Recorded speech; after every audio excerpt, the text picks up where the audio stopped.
મિત્રો, આ સવારથી આપ સૌ ગુજરાતની યુવા પેઢીને આપણે વધુ સારું શું આપી શકીએ એના માટે ચિંતન મનન કરી રહ્યા છો. આ કાર્યક્રમમાં આવવાનું મેં પસંદ કર્યું. તમને પણ આશ્ચર્ય થયું હશે કે અમને આઈટીઆઈ વાળાને વળી ક્યાં મુખ્યમંત્રી છે.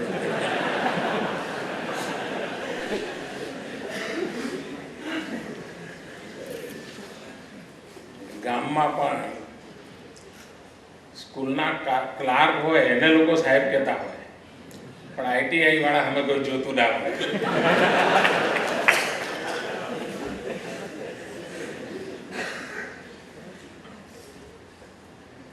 એક પ્રકારે આ અત્યંત મહત્વના એકમને શા માટે આવી રીતે ઉપેક્ષિત કરી દેવામાં આવ્યું હશે એ મારા માટે શોધખોળનો વિષય છે. કારણ સાચ અર્થમાં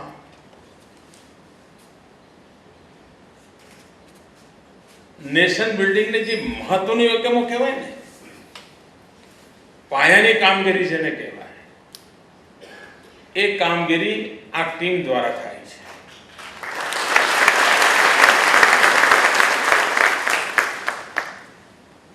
મિત્રો, મેં આવવાનું પસંદ કર્યું એમાં એક મનમાં હતું કે ક્યારેક રૂબરૂ મળીને તમને બધાને અભિનંદન આપો, અને ખાસ હું આવ્યો છું તમને બધાને અભિનંદન આપવા માટે.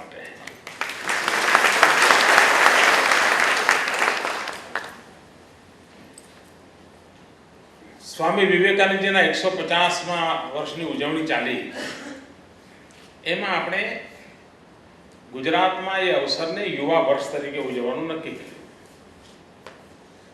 પણ યુવા વર્ષ પણ ઇન જનરલ નહીં, એમાં પણ આપણે એક બાબતનો આગ્રહ કર્યો કે સ્કિલ ડેવલપમેન્ટ. અને આપણા બધી આખી સરકારના બધા જ લોકોનું ફોકસ, ચાહે સીએમ હોય કે સીએસ હોય, આ બધાનું ફોકસ આ એક મુદ્દા પર કેવી રીતે કેન્દ્રિત થાય. અને એ વાત ઉપરથી ગમે તેમ કરીએ, પરંતુ જ્યાં સુધી પાયાની ટીમ એને ઉપાડે નહીં, એ વાતને ટ્રુ સ્પિરિટમાં આગળ ધપાવે નહીં, તો આઈડિયા તો આવે ને જાય, એમાં કંઈ બહુ નીકળે કાંઈ નહીં. પણ આપણને સફળતા એટલા માટે મળી કે આ વિચારને ચરિતાર્થ કરવા માટે આપ લોકોએ ખંતથી, દિલથી જેટલું બની શકે બધું જ કર્યું છે, અને માટે અભિનંદન આપવા આવ્યો છે.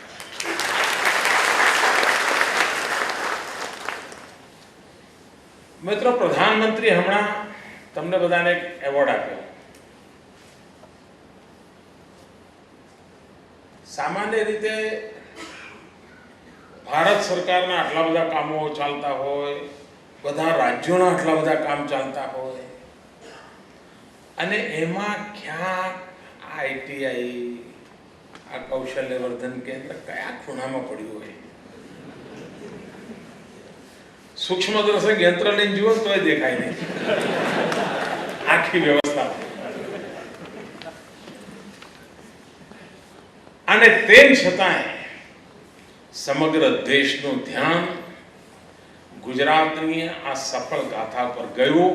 એનું કારણ તમારા બધાની જહેમત.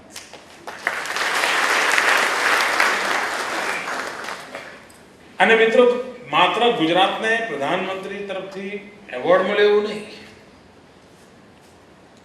સમગ્ર દેશનું આ બાબત તરફ ધ્યાન કેન્દ્રિત થયું છે. બધા મથામણ તો કેટલાય સમયથી તમે જોતા હશો. સ્વયં પ્રધાનમંત્રીએ 2008માં સ્કિલ ડેવલપમેન્ટના કામ માટે કમિટી બનાવી હતી. પછી એ કમિટી શું કરે છે જોવા માટે બીજી કમિટી બનાવી. 2 કમિટીઓ કામ ન કર્યું કે કર્યું એ જોવા માટે 2 વર્ષ ગયા. પછી 2010માં ત્રીજી એક કમિટી બનાવી. પછી 2011માં ચોથી કમિટી બનાવી. આખરે નિર્ણય થયો કે આ બધું રવા દો, આપણે ગુજરાત મોડેલને સ્વીકારો.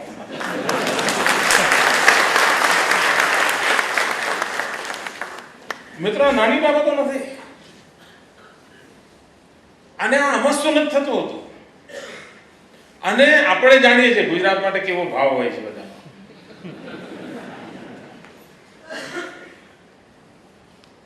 આ નિર્ણય કરતા કેટલી તકલીફ પડી હશે.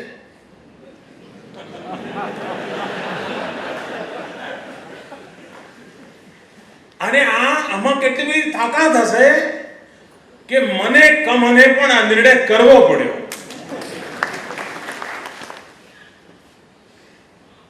એનો અર્થ એ થયો મિત્રો કે આપણે આજે દેશમાં આ ક્ષેત્રે જે કંઈ ચાલી રહ્યું છે એમાં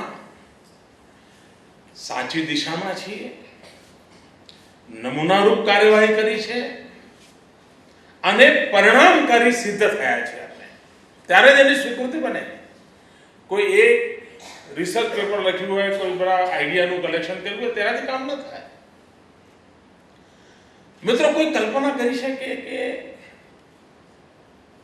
આ ક્ષેત્રે કામ કરનારા મિત્રોની કોઈ ચિંતન શિબિર હોય, સરકારના અધિકારીઓ, મંત્રી, મુખ્યમંત્રી, અનેક ક્ષેત્રના અધિકારીઓ દિવસભર 20 જેટલા જુદા જુદા વિષયો પર વિચાર વિમર્શ કરે, પોતાની ખામીઓ અંગે ખુલ્લી ચર્ચા કરે, ખૂબીઓ અંગે ખુલ્લી ચર્ચા કરે, વધુ સારું કરવા માટેના સૂચનોને આવકારે. એટલું જ નહીં મિત્રો, ટેકનોલોજીનો કેવો ઉત્તમ પ્રયોગ થાય. આજે હું તો તમારી સામે આટલા લોકો જોડે બોલું છું, 5000 કરતા વધારે લોકો જુદા જુદા કેન્દ્રોમાં મને અત્યારે સાંભળી રહ્યા છે. મને સાંભળી રહ્યા છે એવું નહીં, તમે જે મંથન કર્યું, જે પ્રેઝન્ટેશન કર્યા, એ પ્રેઝન્ટેશન પણ અમે જોયા. એટલું જ નહીં, એમને એટલી મોકળાશ હતી કે જોતી વખતે એમને ત્યાં બેઠા વિચાર આવે તો SMS દ્વારા સરકારમાં પોતાનો વિચાર મોકલે. અને મને કહેવામાં આવ્યું કે અનેક મિત્રોએ SMS કરીને પોતાના વ્યૂઝ મોકલી આપ્યા છે. એનો અર્થ કે મિત્રો, ટેકનોલોજીની ઉપયોગથી પણ કેટલા વ્યાપક ફલક ઉપર આજે બ્રેનસ્ટોર્મિંગ થયું છે. મિત્રો, શાસ્ત્રોમાં મંથનની ચર્ચા થાય છે. મંથન કર્યું તો અમૃત નીકળ્યું. મિત્રો, આ મંથન જ છે, એમાંથી જ અમૃત નીકળે છે. અને બીજી વસ્તુ મિત્રો, બહુ મોટા એકેડેમિશિયન્સ હોય, ખૂબ ઊંચા લેવલનું જ્ઞાન ધરાવનાર લોકો હોય, એ કોઈ પણ વિષયને જોવાનો એમનો એક દ્રષ્ટિકોણ હોય અને ખૂબ ઉત્તમ સૂચનો પણ કરતા હોય લોકો. પણ આપણને નહીં પચે.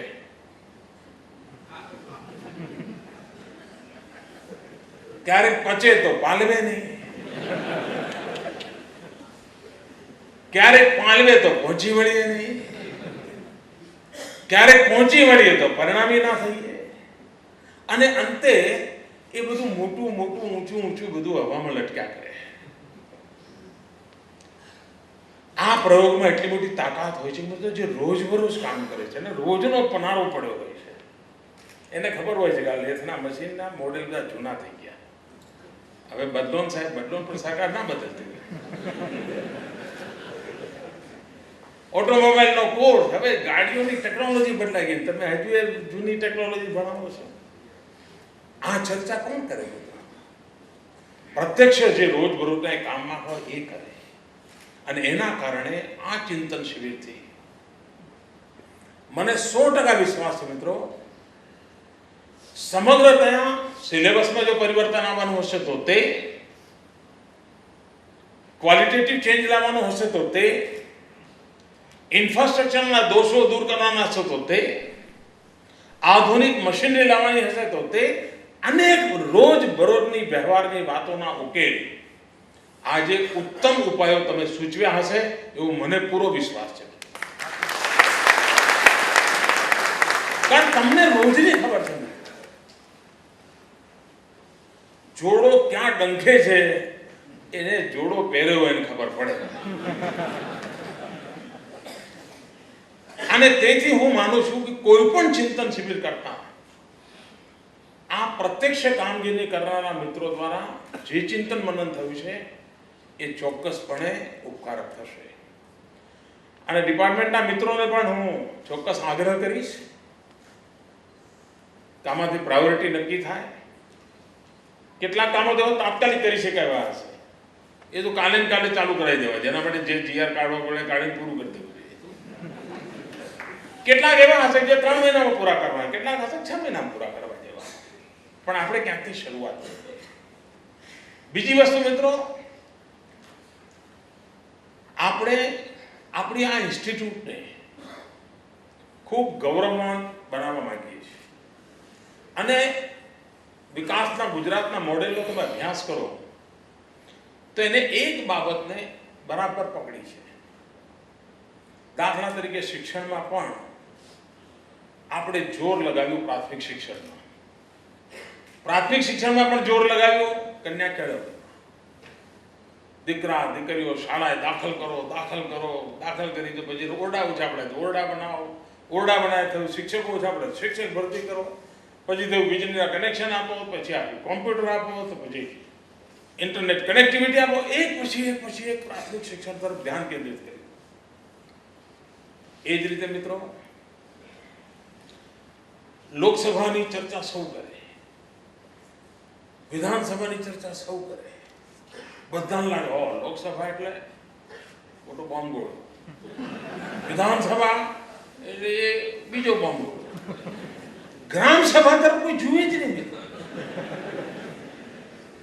આપણે કહ્યું અમારે મન ગ્રામ સભા હોય કે લોકસભા હોય બધું બરાબર છે. અને ગુજરાતમાં આપણે ગ્રામ સભાને પ્રાથમિકતા આપી, ગ્રામ સભાની ડિગ્નિટી ઊભી કરી, ગ્રામ સભામાં થતા વિચારોને સરકારના આયોજનના કેન્દ્રમાં મૂક્યા. આ મિત્રો મોડેલ અમસ્તું ઊભું નથી થયું. એ જ રીતે મિત્રો ગુજરાતના સમગ્ર ટેકનિકલ શિક્ષણનો અગર વિચાર કરીએ, ગુજરાતની યુવા શક્તિના દ્વારા રાજ્યના વિકાસ સાથે જોડવું હોય તો ટેકનિકલ શિક્ષણનું અત્યંત મહત્વ છે. અને એનો પાયો કોઈ હોય તો આઈટીઆઈ છે.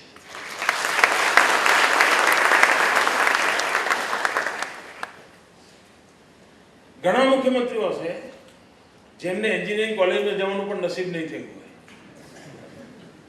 હું એવો મુખ્યમંત્રી છું કે જેને આઈટીઆઈમાં જવાનું નસીબ થયું છે.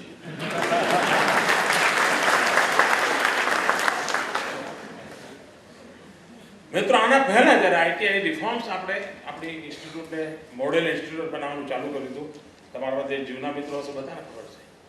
એની પણ ચર્ચા સમગ્ર દેશમાં થઈ હતી અને આખા દેશના અધિકારીઓનો એક સેમિનાર ગુજરાતમાં થયો હતો. અને આપણા આઈટીઆઈના મોડેલનો એમને અધ્યયન કર્યું હતું. અને એના આધારે ભારત સરકારે ગુજરાતે આઈટીઆઈ અપગ્રેડેશન માટેનો જે રસ્તો અપનાવ્યો છે એ અમલ કરવા માટેની સૂચનાઓ મોકલી હતી. આ તમને યાદ હશે. એનો અર્થ એ થયો મિત્રો, આ કોઈ અચાનક નથી કરતા. રેગ્યુલર આપણી મથામણ છે કે આપણા પાયાની જેટલી પણ બાબતો હશે એ બધી જ બાબતોને વધારે મજબૂત કેમ. તમે જો આંગણવાડીને કોઈ પૂછતું હતું મિત્રો, પેલા તેડા ઘર બેન આવ્યા હતા લઈ ગયા છોકરા, કાં તો પેલા બેન હોત એમ કે બેન લઈ જજો મારા છોકરાને રમાડજો લો લઈ જાઓ. બહુ બધો બેટા જા ત્યાં જા નાસ્તો મળશે. લગભગ આંગણવાડી એટલે આજ હતું ને. આજે મિત્રો આંગણવાડીની એક ડિગ્નિટી ઊભી કરી, આંગણવાડીની ઓળખ ઊભી કરી.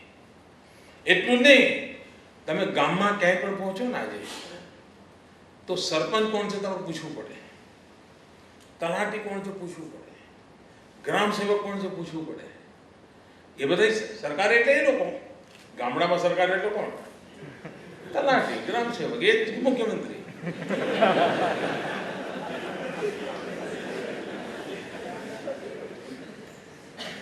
પણ તોય પૂછવું પડે છે. પણ આપણે સ્થિતિ એવી પડે તમે ગામમાં ઉતરો ખબર પડે હા આ સરકાર આંગણવાડીની બેન આ સરકાર એનું યુનિફોર્મ કર્યો એની ડિગ્નિટી પેદા કરી એને આખું એનું સ્કિલ ડેવલપમેન્ટનું કામ કર્યું અને એક આખું મોટું પરિવર્તન લાવ્યા. મિત્રો પાયાની મૂળભૂત બાબતો પર બળ આપવાનો આપણી મથામાં છે અને એના ભાગરૂપે આપણે ધ્યાન કેન્દ્રિત કર્યું છે. બીજી બાબત છે મિત્રો જ્યારથી આપણે vibrant Gujarat global investor summit અને એમાં જે રીતે આપણે ફોકસ કર્યું આપણું રાજ્ય મૂળતઃ ટ્રેડર સ્ટેટ છે. મૂળતઃ આપણે વેપારી રાજ્ય આપણું અને વેપારીમાં પણ શું ખાસ કરીને એક જગ્યાએથી લેવાનું બીજી જગ્યાએ આપવાનું વચમાંથી મેળવવાનું મૂળ આપણું આ જ કામ હતું. સદીઓથી આપણું કામ આ જ હતું કે એક ટ્રેડર તરીકે એક જગ્યાએથી લેવું બીજી જગ્યાએ આપવું એમાંથી જે કે 5% 2% જે મળે એનાથી ગુજરાત ચલાવવું. મિત્રો એમાંથી ગુજરાતનું જે ટ્રાન્સફોર્મેશન થયું છે એક ટ્રેડર સ્ટેટ આજે મેન્યુફેક્ચરિંગ સ્ટેટ તરીકે ઓળખાવા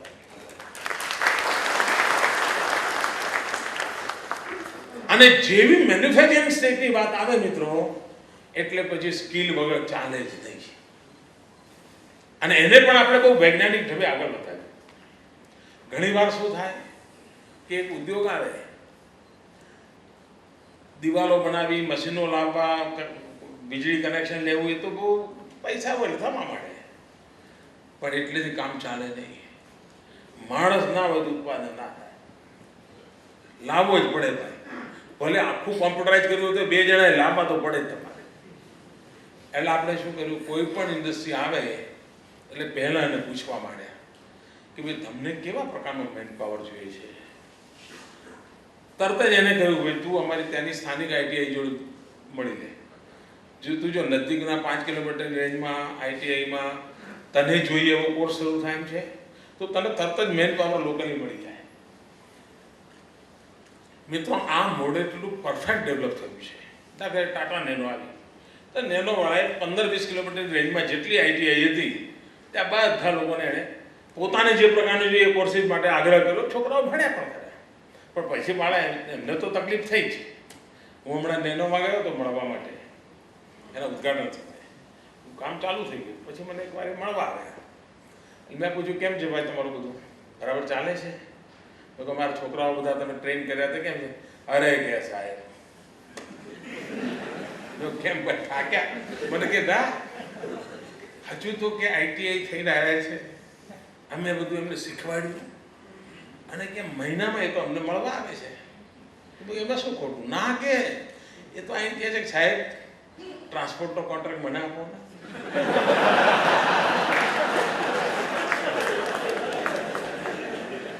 કેન્ટીનનો કોન્ટ્રાક્ટ મને આપો, ગાર્ડનિંગનો કોન્ટ્રાક્ટ મને આપો ને, સિક્યુરિટીનો. હવે કે હું જે કારીગર તરીકે લઈ આવ્યો તો એની કેપેસિટી એટલી બધી છે કે 2 જ મહિનામાં એ મને પાર્ટનર બનવાની ઓફર કરતો હતો. મિત્રો એ ગૌરવપૂર્ણ રીતે કહેતા હતા એન્ટરપ્રિનરશિપ એ આપણા બ્લડમાં છે, આપણા ડીએનએમાં છે અને એ તમે ક્યાંય પણ જાઓ એ રિફ્લેક્ટ થતી હોય છે. મને ઘણીવાર લોકો કહે કે આ તમારા ગુજરાતના લોકો સરકારી નોકરી કેમ નથી આવતા? આઈએએસ આઈપીએસમાં આપણા લોકો ના હોય, બહુ ઓછા હોય.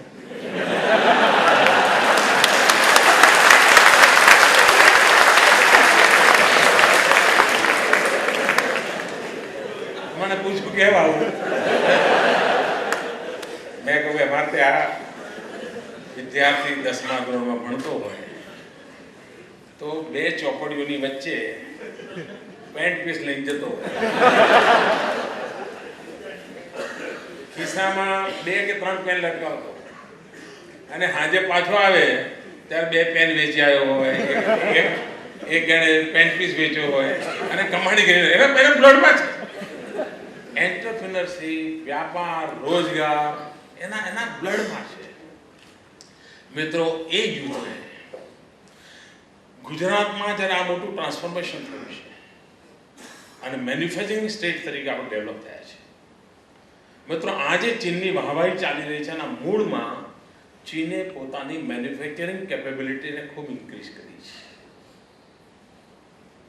મિત્રો, ગુજરાતે મેન્યુફેક્ચરિંગની ચીજોને પ્રાધાન્ય આપ્યું છે, કારણ કે આપણને ખબર છે કે લાંબા ગાળાનો સસ્ટેનેબલ ડેવલપમેન્ટના મોડેલ તરીકે આપણે આ જવું જ પડે અને આપણે ગ્લોબલ માર્કેટને કેપ્ચર કરવાના ઈરાદાથી કામ કરવું જોઈએ. એવું નહીં કે અહીંયા પેદા કરીએ અને અહીંયા ખાઈએ તો દુનિયામાં આપણું કાંઈ ઉલ્લેખ નહીં. આપણા સૌરાષ્ટ્રના ઓઇલ એન્જિનનું કામ દુનિયાના બજારમાં વેચાય છે. આ ઓઇલ એન્જિન બનાવવા માટે કોઈ મિકેનિકલ એન્જિનિયરો છે ભાઈ, કોઈ ઇલેક્ટ્રિકલ એન્જિનિયરો છે, આઈટીઆઈના વિદ્યાર્થીઓ છે ભાઈ. તમારા દ્વારા નિર્માણ થયેલા વિદ્યાર્થીઓ ઓઇલ એન્જિનનું નિર્માણ કરે સૌરાષ્ટ્રની અંદર અને સમગ્ર દુનિયાની અંદર રાજકોટના ઓઇલ એન્જિન વેચાય છે. પણ તમને મારે યાદ કરાવવું પડે કે તમારી કરામત છે, તમને જ યાદ નથી. મિત્રો, તમને જાણીને આનંદ થશે, દુનિયાની અંદર કોઈ ગાડી એવી નહીં હોય કે જે ગાડીનો એકાદ સ્પેર પાર્ટ ગુજરાતમાંથી ઇમ્પોર્ટ ના થતો.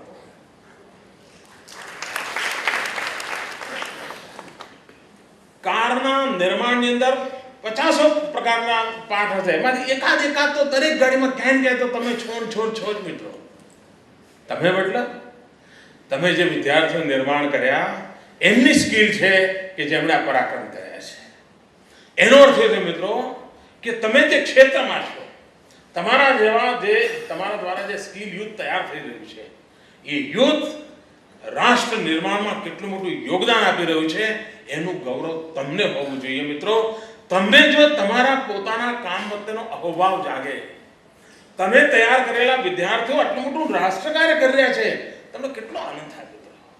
તમે માનો કે તમે એક પ્રાથમિક શાળામાં શિક્ષક હો અને તમારી શાળામાંથી એક વિદ્યાર્થી ભણી ગણીને 10મા 12મા સુધી પહોંચ્યો હોય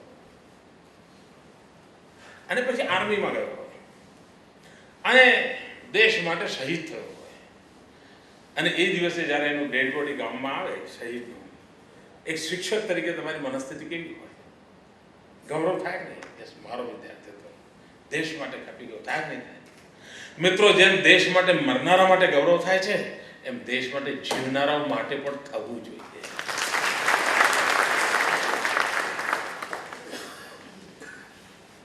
તમે તૈયાર કરેલા વિદ્યાર્થીઓ દ્વારા આ રાષ્ટ્રનું કલ્યાણ થઈ રહ્યું છે અને તમે તૈયાર કરેલા લોકો નાના નથી મિત્રો, એ પાયાનું કામ કરી રહ્યા છે. એમને પ્રોત્સાહિત કેમ કરવા, એમનું કોન્ફિડન્સ લેવલ કેવું થયું? આપણે ત્યાં કમનસીબી શું થયું? વ્હાઇટ કોલર જોબની વાત આવી. આઈટીઆઈ ને વ્હાઇટ કોલરને લેવા દેવા જ નહીં અને એના કારણે એની ડિગ્નિટી આ મોટો ક્વેશ્ચન થઈ ગયો આપણા દેશમાં. હું માનું છું મિત્રો, શ્રમ એવ જયતે, આ મંત્રને આપણે સ્વીકારતા આપણી દરેક આઈટીઆઈમાં લખવું જોઈએ, શ્રમ એવ જયતે. શ્રમનું મહાત્મ્ય વધવું જોઈએ, શ્રમિકનું મહાત્મ્ય વધવું જોઈએ. અને એટલા જ માટે મેં એક કામ કર્યું સરકારમાં. વાત નાની છે મિત્રો, પણ એના લાંબા ગાળે બહુ મોટી અસરો થવાની છે. તમને બધાને ખબર છે, મેં એક કામ સોંપ્યું છે કે ભાઈ તમારી આઈટીઆઈમાંથી ભણેલો એક નાનકડો વિદ્યાર્થી, લેબ મશીન ઉપર કડાકૂટ કરતા કરતા મોટો થયેલો વિદ્યાર્થી, એણે પોતાના જીવનમાં કંઈ સિદ્ધિ મેળવી હોય તો એની સક્સેસ સ્ટોરીની પુસ્તિકા બહાર પાડો. મને હમણાં આજે એક 12-15 વિદ્યાર્થીઓનો હમણાં ચાર્ટ આપ્યો, જે હમણાં તાજેતરમાંથી તમારે ત્યાં ભણીને ગયા છે. પોતે જે રિસ્પેક્ટિવ કંપનીમાં કામ કરતા હતા, કંપની જે રીતે કામ કરવા ટેવાયેલી હતી, આઈટીઆઈમાંથી ભણી ગયેલા નવા વિદ્યાર્થીએ ત્યાં નાના મોટા સુધારા કર્યા, પ્રોસેસમાં કંઈ પરિવર્તન લાવ્યું, સ્ટેજીસમાં કંઈ ઘટાડો કર્યો અને એમાં લખ્યું છે કોઈ કંપનીને વર્ષે એના કારણે 40 લાખ ફાયદો થયો, કોઈ કંપનીને વર્ષે 30 લાખનો ફાયદો થયો. મિત્રો, આ નાના કોન્ટ્રીબ્યુશન નથી. કોસ્ટ ઇફેક્ટિવ મેન્યુફેક્ચરિંગમાં જો આઈટીઆઈનો વિદ્યાર્થી કોન્ટ્રીબ્યુટ કરે, એનો અર્થ એ થયો કે ગુજરાતમાં પ્રોડક્ટ થયેલી ચીજ, હિન્દુસ્તાનમાં પ્રોડક્ટ થયેલી ચીજ એ ગ્લોબલ કોમ્પિટિશનમાં ઊભી રહેવા માટે સામર્થ્યવાન બને છે. આ ઊંચાઈ અર્થશાસ્ત્ર પહોંચે છે, એની આ ઊંચાઈ પાર કરતી ગઈ છે. હવે આપણે એક છે આજે આપણા દેશમાં એક મોટી મુસીબત એવી થઈ છે, એટલે મુસીબતના કારણ તો તમે જાણો છો.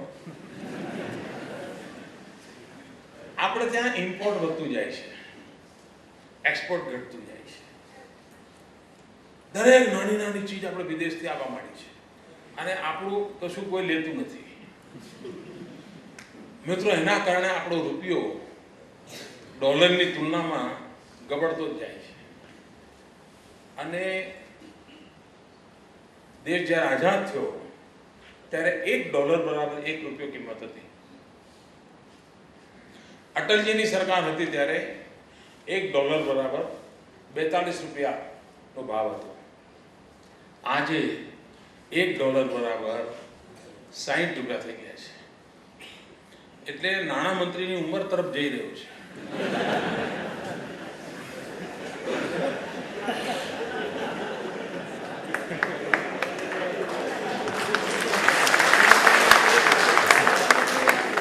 મિત્રો, એનું કારણ શું?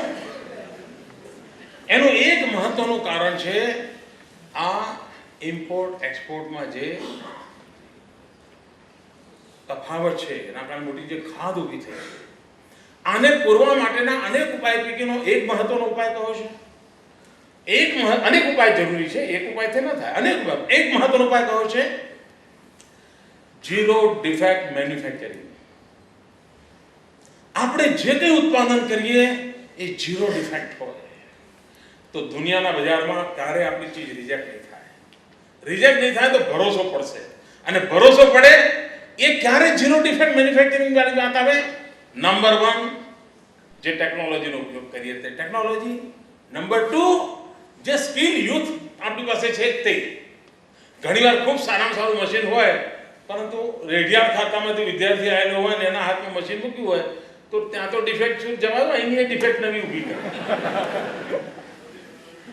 અને તેથી મિત્રો, આપણા માટે એક આ વર્ક કલ્ચર પેદા કરવાની આવશ્યકતા છે. ટેકનોલોજીથી જેટલી એની કેપેબિલિટી વધે તો ખરી જ, પણ એના મનમાં એક લક્ષ્ય હોવું જોઈએ કે ભાઈ, જેના ઉપર મેડ ઇન ઇન્ડિયા લખ્યું હોય, દુનિયામાંથી ક્યારેય માલ રિજેક્ટ ન થાય. એ આપણી મોટા મોટી દેશ સેવા છે. દેશભક્તિ માટે કે બધાએ સરહદ ઉપર જઈને મરવું જરૂર થોડું ભાઈ. આ પણ કરી શકાય ને. દુનિયામાં ક્યાંય પણ મેડ ઇન ઇન્ડિયા લખેલી ચીજ હાથમાં આવે એટલે એને વિશ્વાસ હોય, ભાઈ આમાં કઈ વાંધો હોય ને, સરસ જ હોય, જોવાનું ના હોય, ખોલવાની જરૂર નથી, ચાલો આગળ વધો.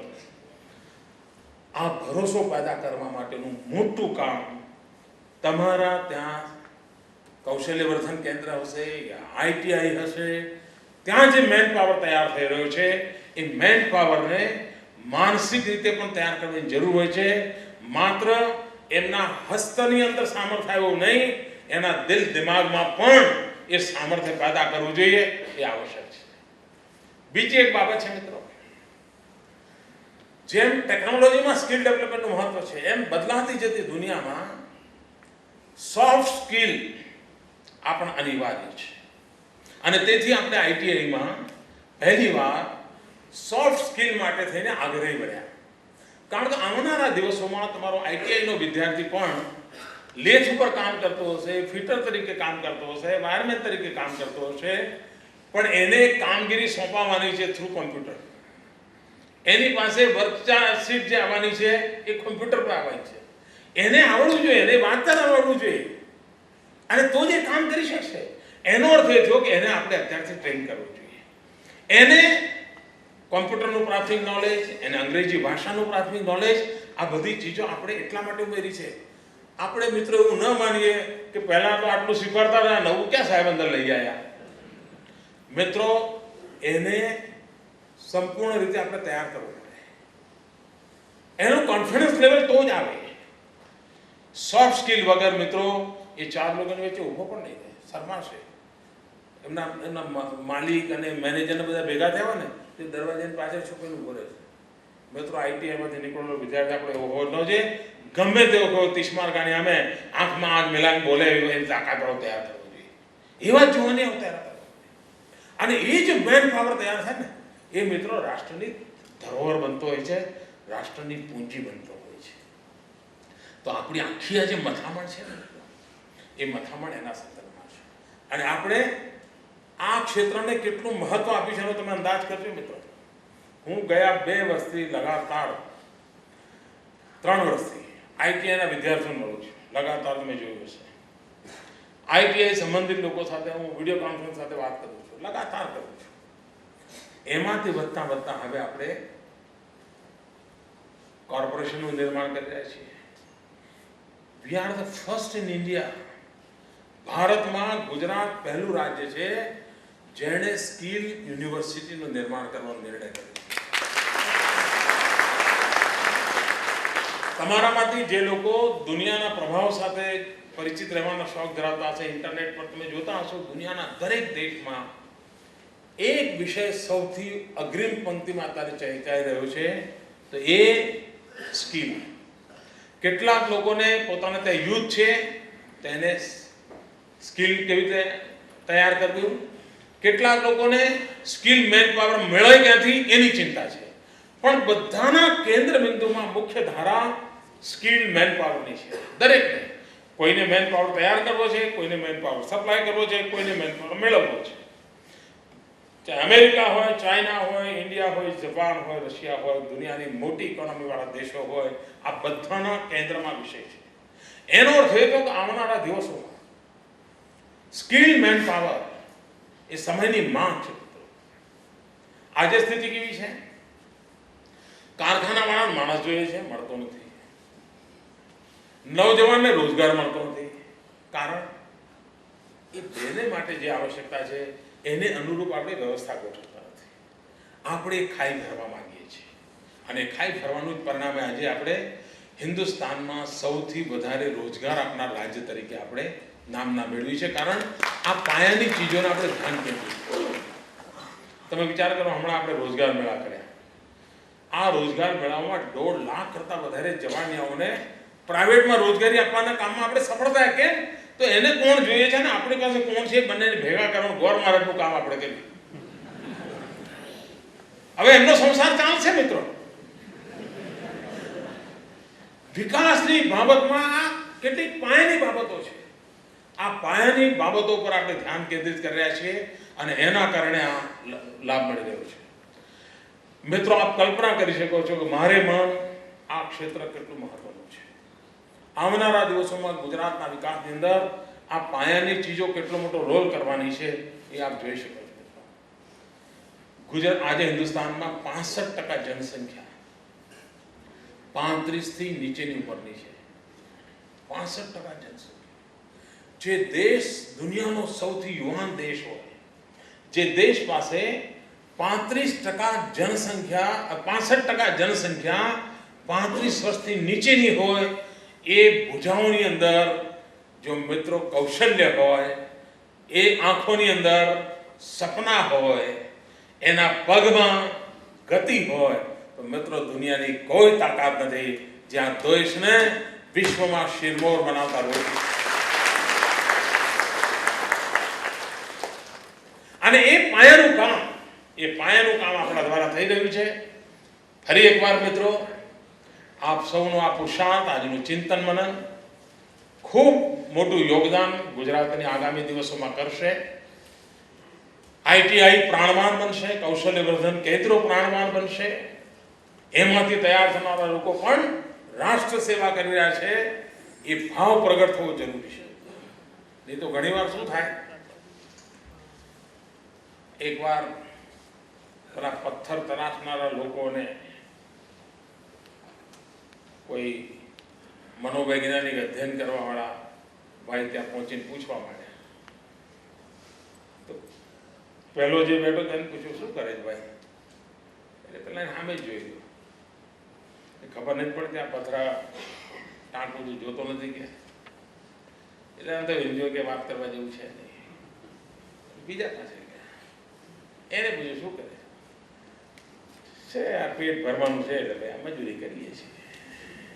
આજ પડે આટલા રૂપિયા મારે છોકરાને ખવડાવી છે, જિંદગી ચલાવી છે. એનાથી આગળ ગયા.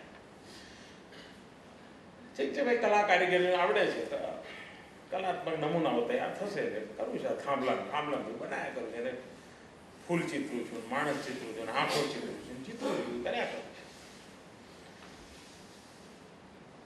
આગળ એક જણા પાસે ગયા, એ બરાબર લગનથી કામ કરતો તે જ કામ, ટાંકણું લઈને પથરો ટાંકતો. એને પૂછ્યું, એના આંખમાં ચમકારો આવી ગયો. પૂછનારના જોતા સાથે આવો આવો બેસો બેસો. ઘરે ઘરે પૂછે પણ આપ કરો છો? અરે કે ભવ્ય મંદિરનું નિર્માણ કરવું છે. કામ બધા એક જ કરતા હતા, પણ એકને પેટ્યું રળવા માટે લાગતું હતું, એકને ભવ્ય મંદિરનું નિર્માણ કરું છું માટે પથ્થર ટાંકણું રાખું છું. એના કામમાં ચેતના જુદી હતી, એની આંખમાં ચમકારો જુદો હતો, એને જીવનમાં સંતોષ જુદો હતો. મિત્રો, ભલે આપણો વિદ્યાર્થી લોડા લાકડા જોડે મથામણ કરતો હોય તો એના મનમાં વિશ્વાસ પેદા કરવો જોઈએ કે ભલે તું આ ટર્નર ફિટર તરીકે જિંદગી ગુજારતો હોય પણ તું રાષ્ટ્રનું નિર્માણ કરી રહ્યો છું.